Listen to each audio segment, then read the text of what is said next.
Welcome. My name is Catherine, and I love music.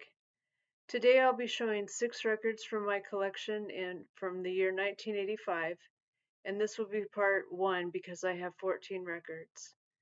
I was 14 years old for most of the year, and I have good memories of the historic events in music and pop culture.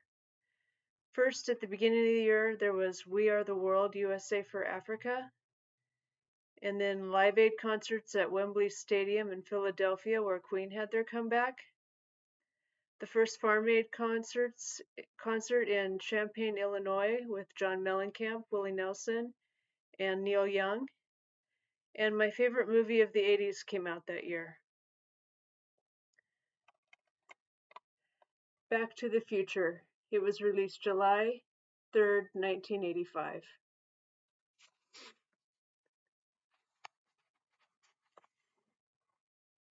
So this film became the highest grossing film worldwide in 1985.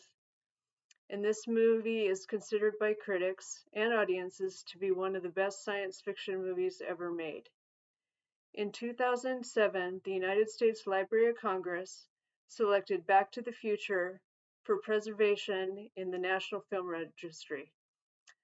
The reason I like it is because it's a great story, and I love the music in this movie. We first have the theme song Power of Love by Huey Lewis and the News. This reached #1 on the Billboard Hot 100, and it also has a lot of 50s music in it. For example, Mr. Sandman by the Chordettes, Earth Angel by the Penguins, and the scene where Marty McFly plays the guitar riff to Johnny B. Good by Chuck Berry. In the description, I'm going to put a link to Universal Pictures video of Marty McFly playing Johnny B. Good, so enjoy that. So the first record I'm going to show you is by the band ABC, How to Be a Zillionaire. And just keep in mind I was 14 years old and I absolutely loved this record. It's their 3rd studio album and it was released October 4th, 1985. And there's only 2 original members of the band, Martin McFly, the lead singer, and Mark White. And the new members are Eden and David Uritu. And ABC's music is inspired by Motown, and I think that's why I like it. Martin McFly was a big fan of Smokey Robinson and the Miracles and the Temptations. And on the back it shows the track listing. So the singles were How to Be a Millionaire and the song Be Near Me, which reached #9 on the Billboard Hot 100. And this is my favorite song and why I bought the album. And the song Vanity Kills and Ocean Blue. And I'm going to show you the inner sleeve so you can see the picture of the musicians.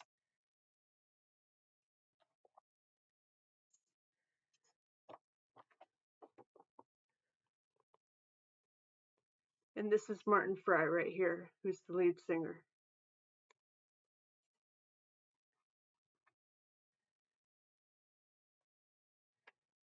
The next album is a-ha's debut, and this is called Hunting High and Low. The lead singer here is Martin Horkett, and he has a great falsetto voice. I love his singing. And they're from Norway, and they're a new wave band. This album was released October 28th, 1985. It has the really big hit, Take On Me, which reached #1 internationally and in the US. And the video is so memorable. It's considered one of the best videos of the 80s. And it's the second video and the one we're most familiar with.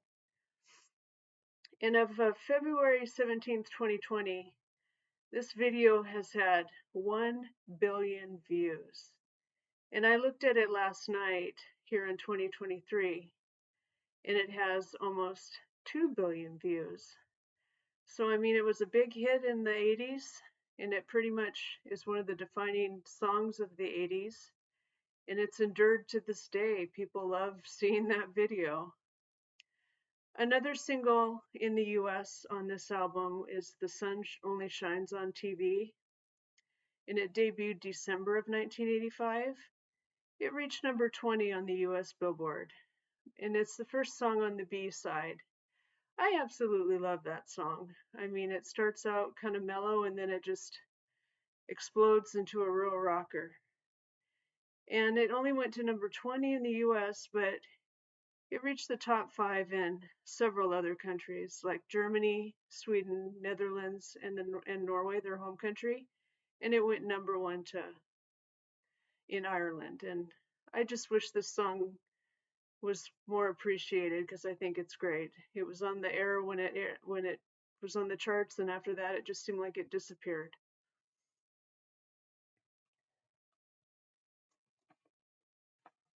And this is the picture on the inner sleeve. You can see the 3 members of the band on here.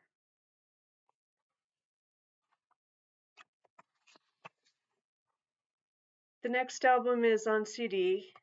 It's Phil Collins' No Jacket Required, and it's his 3rd studio album.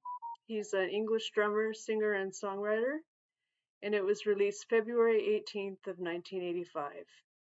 We have the singles Susudio, One More Night, Don't Lose That Number, and Take Me Home. And I would say my favorite songs on here is Don't Lose That Number, and I like Take Me Home. This won the Grammy for Best Album in 1985, and it was certified diamond by the recording industry for selling 12 million copies in the US. And me and my sister went and saw Phil Collins, and we really enjoyed the show.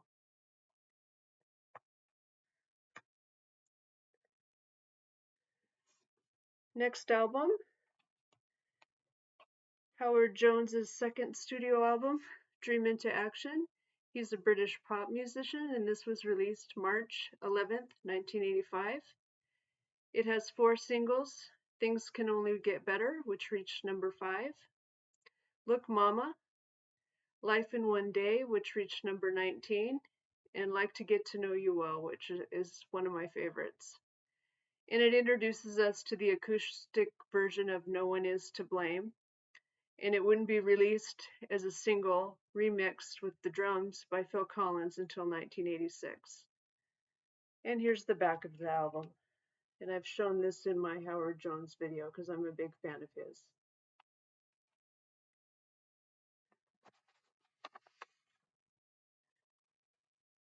The 5th album I'm going to show today is John Fogerty's Centerfield. This is his 3rd solo album, released January 14th, 1985. It has the singles The Old Man Down the Road, Rock and Roll Girls, and Centerfield. And I absolutely love this album. It's like listening to CCR. And I like all the singles. And here's the back. And this was considered a comeback for John Fogerty. He took a 9-year hiatus. He was having some legal problems with his former record company. And anyway, yeah, I love this. This is a fun one.